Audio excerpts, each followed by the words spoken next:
Olá, muito boa tarde para você. Está começando a semana e o nosso Revista Maranhão já começa destacando nesta edição. Olha, doenças cardiovasculares matando mais de 400 mil brasileiros por ano. E como é que o toque influencia na vida de quem tem, hein? Tribunal de Justiça ampliando canais de denúncias de violência contra as mulheres aqui no Maranhão. E ainda você vai acompanhar que, apesar das condições climáticas, os IPs estão resistindo, viu? E já estão começando a florir em alguns pontos aqui da capital. E tem ainda o nosso giro de notícias com informações aqui da capital e do interior do estado. Tudo isso e muito mais. E a partir de agora, no seu Revista Maranhão, que já está no ar.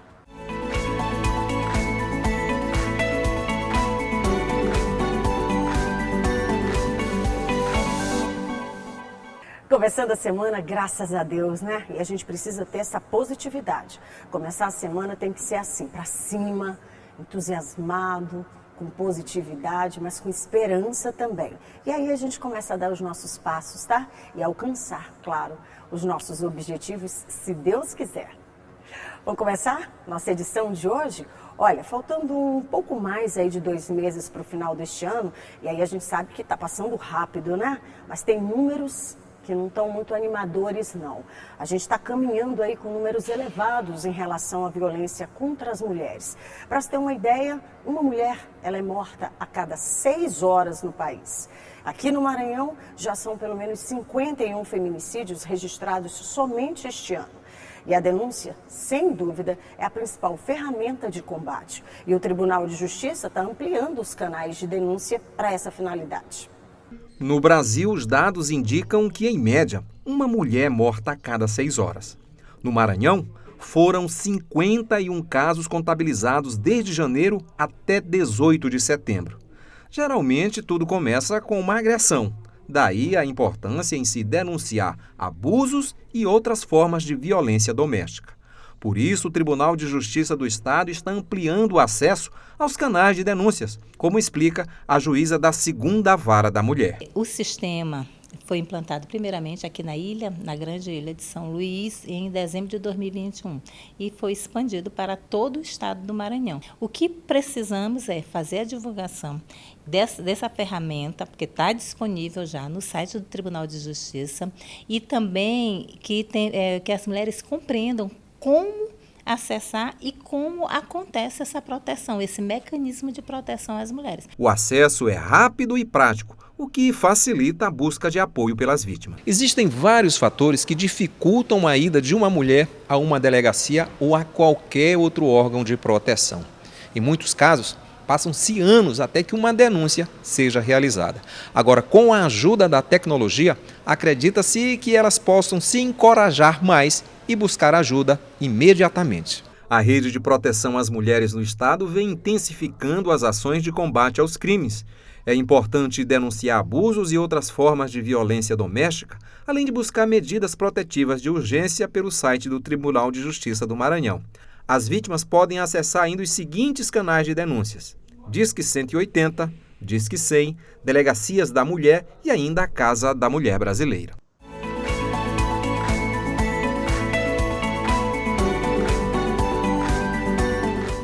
Olha só, eu já estou por aqui, viu? Isso porque a gente tem um outro assunto bem importante para tratar. Você já deve ter ouvido falar sobre o toque, que é uma doença que se caracteriza pelo transtorno obsessivo compulsivo, um distúrbio psiquiátrico de ansiedade que se caracteriza por pensamentos compulsivos, digamos assim. Mas quem vai conversar com a gente e esclarecer sobre esse assunto do toque e como é que influencia na vida de quem tem é o Jadiael. Acertei, Jadiael? Jadiael. Tudo bem. Seja muito bem-vindo, ele é psicólogo, está aqui com a gente para falar sobre esse tema. Muito obrigado, Kate, muito bom estar aqui e falar um pouco. Ontem foi o Dia Mundial da Saúde Mental. Estima-se que nós temos no mundo atualmente 1 bilhão de pessoas que sofrem de transtornos mentais. Desse número, 14% são adolescentes.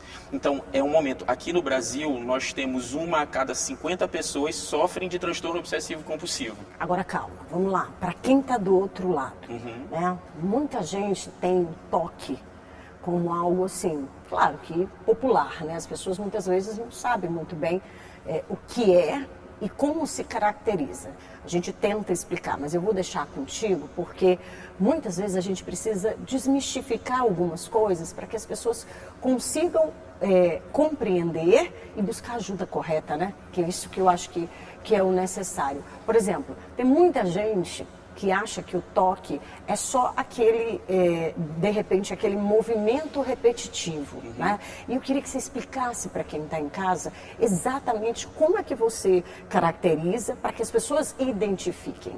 Certo. A gente precisa entender que nós estamos falando de pensamentos e comportamentos. Então, transtorno obsessivo compulsivo. Okay. Obsessões são imagens, desejos, pensamentos invasivos, intrusivos e recorrentes.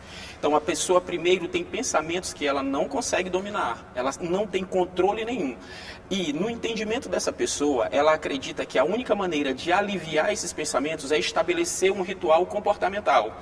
E daí ela vai se comportar para trazer alívio. Paradoxalmente, esse alívio, ele realmente existe, entretanto, ele só reforça o ciclo do transtorno obsessivo compulsivo. Eu vou explicar melhor. É aí que tem a repetição? É aí que vai ter a repetição. Então, olha só para a gente entender. Uma pessoa que tem toque de limpeza ou de contaminação, ela acredita que se apertar a tua mão, ela vai se sujar. Então, se contaminar, o que essa pessoa vai fazer? Ela vai passar várias horas. Então, primeiro critério, tempo, se limpando, inclusive se machucando, se ferindo de tanto limpar. Além disso, a pessoa sofre. Segunda característica, sofrimento clínico significativo. São pensamentos que a pessoa não quer, mas ela sente, ela tem esses pensamentos. E, finalmente, há prejuízo social e profissional. Social como? Eu me achando sujo, eu nunca vou conseguir sair de casa porque eu fico horas me limpando as minhas mãos. Profissional, porque isso vai atrapalhar nas relações profissionais e na minha produtividade profissional. Agora, isso não aparece assim, pá, comecei a fazer isso, não. Tem sinais, não tem? Tem indícios de que você está com alguma coisa, com algum problema e que precisa de ajuda. Como é que a gente pode identificar? Certo? Olha só, a gente precisa separar o hábito, que nós temos um repertório comportamental que vem da nossa cultura, das nossas relações primeiras, normal. Eu posso de repente checar a minha porta 3 vezes, não tem problema. A questão é, o que eu vou diferenciar? Sofrimento, prejuízo e tempo. Agora, quando que isso começa a se demonstrar? A gente existe um dado que os transtornos mentais se manifestam num período entre 10 e 19 anos. O que acontece? As pessoas só procuram ajuda 5, 10 anos depois, por conta do preconceito. Quando as pessoas procuram ajuda, esse transtorno ele já está muito agravado, muito mais difícil de se resolver, não é que não seja. Então a gente precisa ficar atento para perceber aquilo que realmente me causa prejuízo, aquilo que me causa sofrimento, aquilo que está afetando as minhas relações sociais. A partir do momento que eu consigo identificar isso, aí eu tenho que entender, eu preciso de ajuda especializada. Ok, quando a gente fala sobre ajuda especializada, o profissional, que é um psicólogo, né? Mas, e é o psicólogo que vai dar aquele start, se você precisa associar esse tratamento a algo que tenha medicamentos, ou seja, um psiquiatra, de repente? Como nós precisamos entender que nós nos manifestamos a partir de várias dimensões da vida. Então, nenhum problema ele é específico de determinada área. O que eu estou querendo dizer com isso? Que o atendimento a um transtorno, a causa de um transtorno é multifatorial. Nós temos fatores genéticos, nós temos fatores ambientais. A pessoa que tem transtorno obsessivo compulsivo, a neurobiologia cerebral ela é afetada.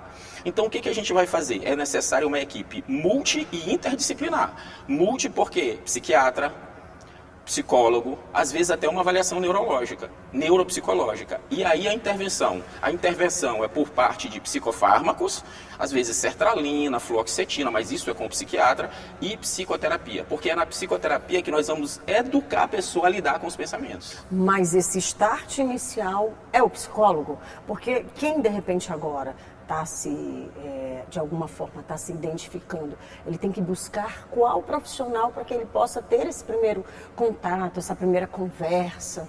Se está em sofrimento intenso, a pessoa pode começar pelo psiquiatra e certamente o psiquiatra vai encaminhar para o psicólogo, porque o tratamento é psicofármaco e psicoterapia. Se a pessoa começar com um psicólogo, provavelmente nós também vamos encaminhar para o psiquiatra. Por isso que eu falo que é uma equipe multidisciplinar. Agora, você falou um dado agora há pouco que é extremamente importante. Você falou que se manifesta mais ou menos nessa fase, né? Entre essa infância e essa adolescência e a fase adulta também, já que está ali pelos 19 anos, né? Como lidar com isso na infância, já que a criança ela tem, né, de repente, movimentos repetitivos, né? Como lidar com isso e identificar também? Ok. Olha só, Kate, a gente precisa entender uma coisa. Todo e qualquer transtorno precisa ser avaliado dentro de uma tessitura social. A gente vai olhar para a nossa cultura. Eu vou te dar um exemplo de como o comportamento dos pais podem prejudicar as crianças. Eu coloco meu filho ou minha filha em várias atividades.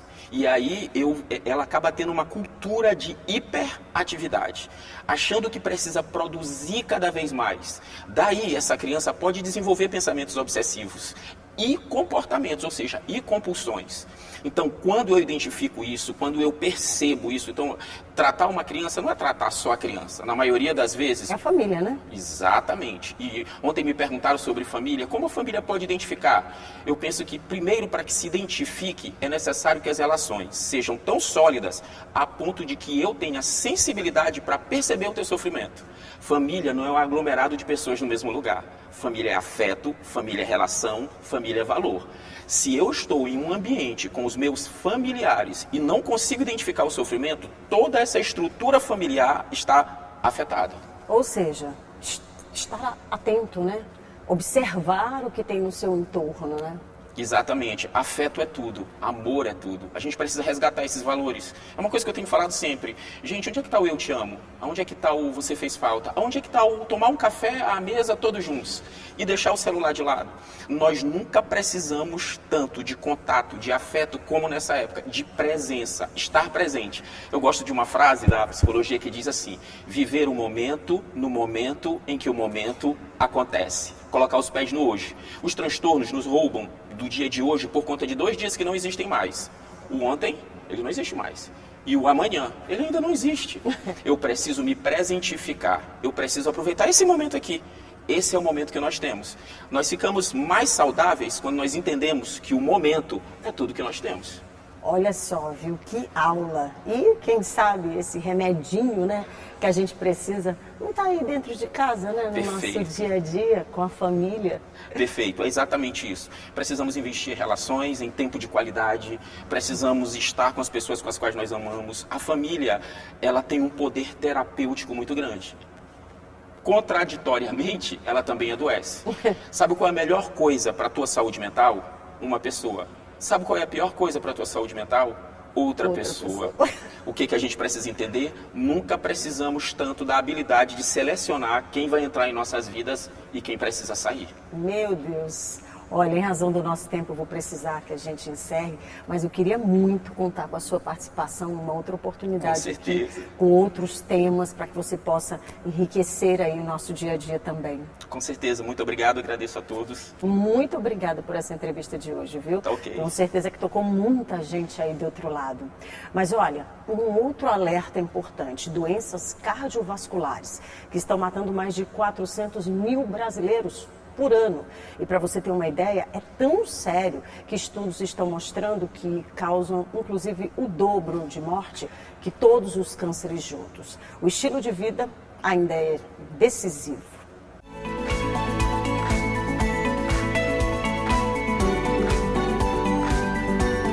As doenças cardiovasculares são as principais causas de morte no Brasil e no mundo. Elas causam o dobro de morte que todos os cânceres juntos.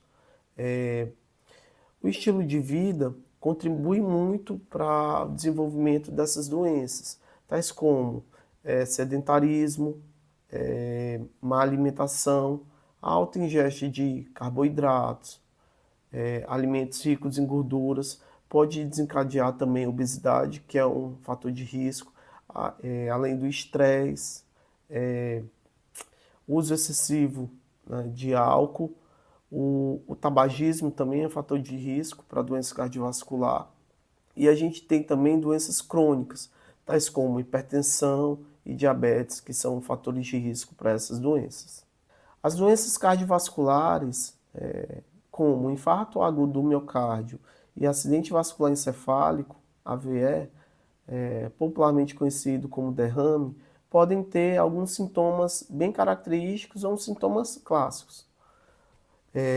Esses sintomas podem ser dor forte no peito, em aperto, que irradia ou para o braço esquerdo ou para a mandíbula. No caso da AVE, a gente pode ter dificuldade de fala e perda de força motora ou no hemicorpo esquerdo ou direito, tá? Mas a gente pode ter também outros sintomas menos característicos, como cansaço, uma azia, tá? Então, o paciente que tiver esses sintomas, é bom procurar atendimento médico, porque ele pode ter alguma doença, né, como gastrite, alguma doença mais leve, mas ele também pode ter uma doença mais grave. Então, é aconselhável procurar atendimento médico para investigar melhor a causa desses sintomas. Avaliação clínica com o médico generalista e até mesmo com o cardiologista é de extrema importância, porque através dessas avaliações pode-se fazer o diagnóstico de doenças assintomáticas ou pouco sintomáticas e também fazer o rastreio de doenças crônicas, tais como hipertensão e diabetes. Essas doenças, né, podem ser fator de risco para outras doenças, como infarto agudo do miocárdio, acidente vascular encefálico.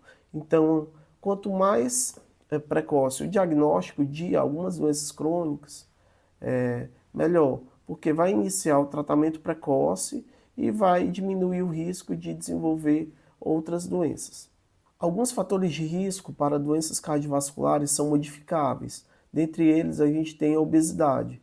Então, a pessoa deve ter uma alimentação mais balanceada, rica em frutas, verduras, priorizar alimentos in natura, evitar alimentos ricos em gorduras saturadas, gorduras trans, fazer atividade física regularmente é extremamente importante, tá?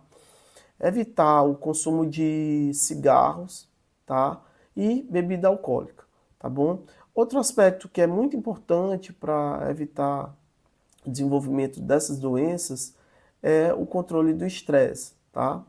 Ter uma boa higiene do sono, tá? Fazer meditação, se possível, tá? Evitar esses quadros de ansiedade.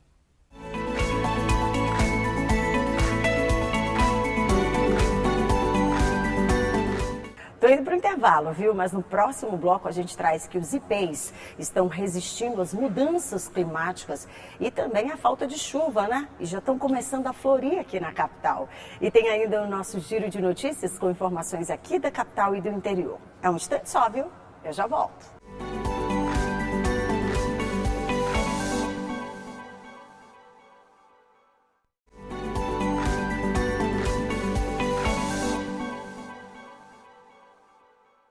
Estou de volta com o nosso Revista Maranhão e agora trazendo os destaques aqui da nossa capital e do interior do Maranhão.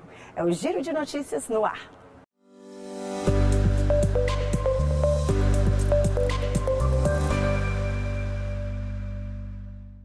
O Hospital Macro-Regional de Imperatriz, segundo maior município do Maranhão, recebeu o novo setor de ressonância magnética.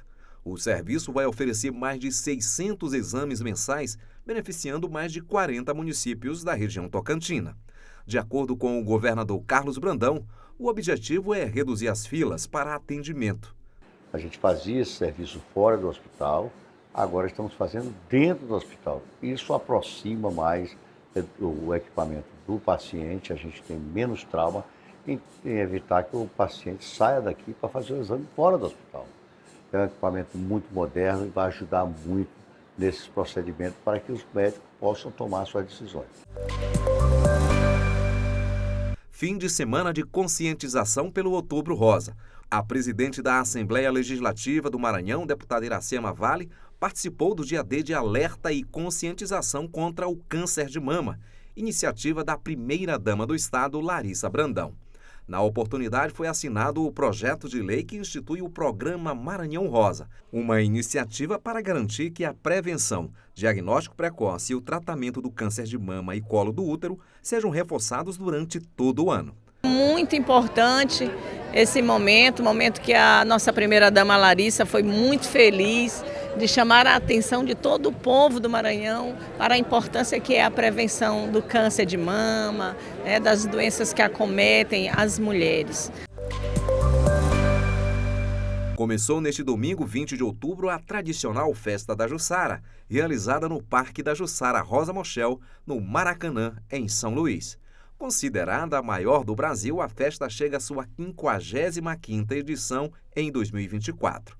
O evento segue até o dia 10 de novembro, sempre aos domingos. O espaço conta com 2 áreas culturais para apresentações artísticas e da gastronomia, com 34 restaurantes. A expectativa é que passem cerca de 8.000 pessoas a cada domingo no local.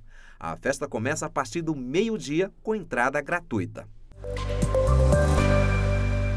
O Centro de Comercialização de Produtos Artesanais do Maranhão, CEPRAMA, completa 35 anos em 2024.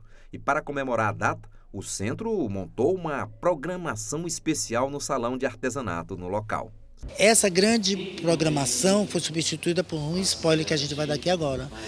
A CETUR fez uma parceria com a SEDES para aquele curso Formando e Cozinhando, que acontecerá essas oficinas aqui no CEPRAMA.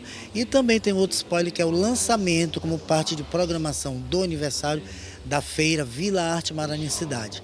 É uma feira que vai acontecer aos sábados, a partir de dezembro, de 9, 10 horas às 15 horas, com atração cultural, com culinária, com artesanato, com vários tipos de serviços. A gente quer devolver esta casa para a população de São Luís através dessa feira. E está todo mundo convidado, vai ser uma zoada boa esse negócio aí. O local se tornou referência no artesanato do Maranhão e contribui diretamente para a economia criativa e o turismo cultural no estado. A programação é aberta ao público.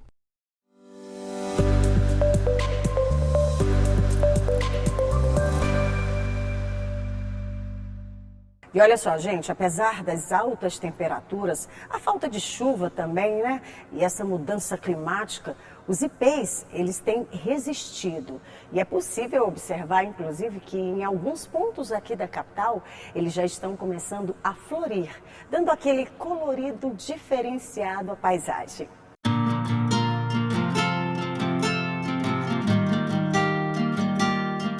Eu sou Denise Maia Corrêa de Albuquerque.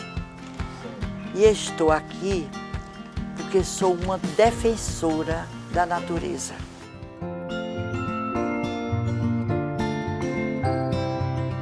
A pedagoga aposentada que chegou ao Maranhão há quase 50 anos é apaixonada pelos ipês. E quem não é? Essas árvores deixam tudo mais belo com seu colorido. É justamente nesta época do ano que o cenário da cidade muda. Os troncos quase sempre são tortos, mas a beleza das flores nas pontas dos galhos dá o equilíbrio necessário para a atração que o ipê proporciona. Deixa um ambiente mais natural, mais florido, mais destacado, onde deixa as pessoas mais alegres ao permanecer por aqui, ter aquela vibe mais natural e tudo mais. Então eu acho sim que é muito importante e que é uma época muito boa e que eu admiro bastante. Logo quando eu entro no estacionamento do serviço, eu consigo olhar todas as flores brotando e espalhadas pelo chão, então isso deixa a gente mais alegre. Flores brancas, amarelas, rosas, tudo isso facilita e traz aquele amor para o dia a dia, traz aquele toque de cuidado e de beleza que o nosso dia precisa para ser mais leve. Eu acabo de vez em quando que tiro foto das paisagens, é uma coisa que eu realmente aproveito muito, porque o importante nessa nossa cidade é aproveitar cada momento, cada paisagem que ela pode nos proporcionar. A dona Denise tem uma grande contribuição para a presença de ipês pela cidade. Estas fotos mostram momentos em que ela e familiares saíram por ruas e avenidas de São Luís plantando mudas de ipê de todo tipo. Ela também doou alguns pés de ipê. Pelos cálculos da dona Denise, já foram mais de 3.000 mudas plantadas ou entregues a pessoas que se interessaram pela planta. Eu comecei a trabalhar com mulher marginalizada pela prostituição, criança e adolescente, mas eu sempre queria ver a cidade florida, porque eu vim para cá do Paraná, Londrina, cidade linda, onde as avenidas eram cheias, essa de ipê branco, aquela de ipê amarelo. Quando eu cheguei aqui, toda vez que aparecia um prefeito novo, eu ia lá reivindicar. Vamos plantar, vamos plantar. Quando plantava, não cuidava, morria. Aí eu resolvi eu mesma plantar. Aí deu certo. Em meio à vegetação predominantemente verde, as flores do ipê se destacam. Esta fileira localizada no Parque do Rangedor foi iniciativa da dona Denise, a partir de um fato muito curioso. Bom, havia a multa quando a pessoa cometia um crime ambiental. Sim.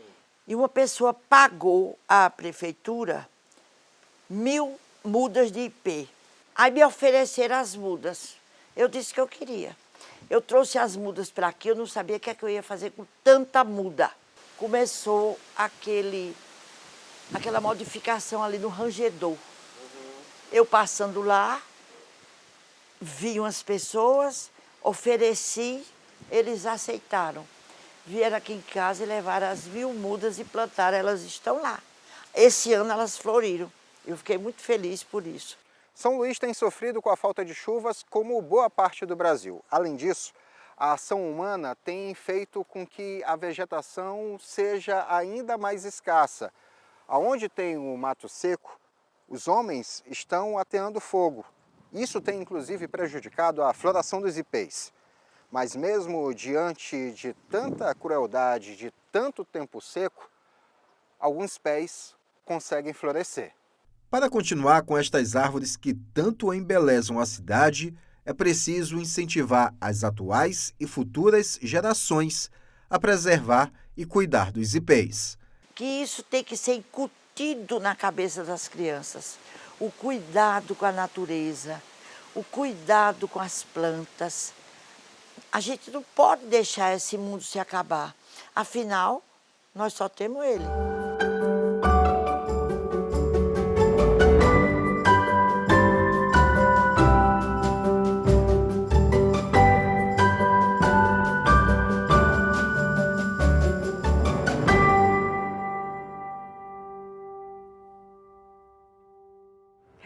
Estou indo embora com essa imagem bonita, com a certeza de que, se Deus quiser, a nossa semana vai ser diferenciada, vai ser colorida, vai ser florida.